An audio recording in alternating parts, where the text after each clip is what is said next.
ఇదంతా సిఆర్డిఏ పరిధిలోనే ఉంది కదా అన్నటువంటి. సిఆర్డిఏ పరిధిలోనే ఉండేది ఏంది అమరావతి అంటే? అమరావతిలో సిఆర్డిఏ పరిధిలో ఉండాలా, సిఆర్డిఏ పరిధిలో అమరావతి ఉండాలా? అది కదా తేడా. కానీ ఒకటి సార్, ఈ సందర్భంగా రాజ్యసభలో జరిగిన చర్చలో కూడా మళ్ళీ ఇప్పుడు ప్రత్యేక హోదా అనే అంశం లేవనెత్తాల్సిన సందర్భం ఇది. ఇక్కడ మనదంతా ఒకటి సార్, మన ఆంధ్రప్రదేశ్ దరిద్రం ఏంటంటే ఎప్పుడు ఏది ఎమోషనల్గా నాయకులు చంద్రబాబు గారు, పవన్ కళ్యాణ్ గారు లాంటి వాళ్ళు డిసైడ్ చేస్తారో, దాంట్లో మెయిన్లీ చంద్రబాబు గారు ఏది డిసైడ్ చేస్తారో అప్పుడు అదే డిబేట్ చేస్తాం మనం. అందరూ దాని చుట్టూతోనే తిరుగుతారు, మీడియా అదే చుట్టూ తిరుగుతుంటుంది. అంతే, మళ్ళీ ఆయన మర్చిపోమంటే మర్చిపోవాలి. అంటే వీళ్ళు కూడా మర్చిపోయారు కదా సార్ ఇన్ని రోజులు.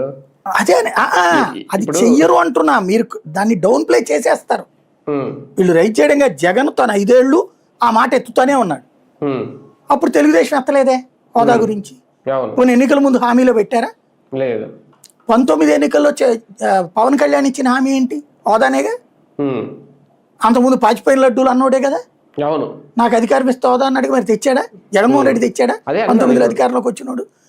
హోదా అనేటటువంటిది నేను ఆ రోజు నుండి ఈ రోజు వరకు చెప్తున్నా, ఇది ఒక యూజ్డ్ సబ్జెక్ట్ తప్పించి ఆ హోదా పదం దగ్గర ఒక తేడా ఉంది. ఇప్పుడు అవసరమైతే అప్పుడు వాడతారా?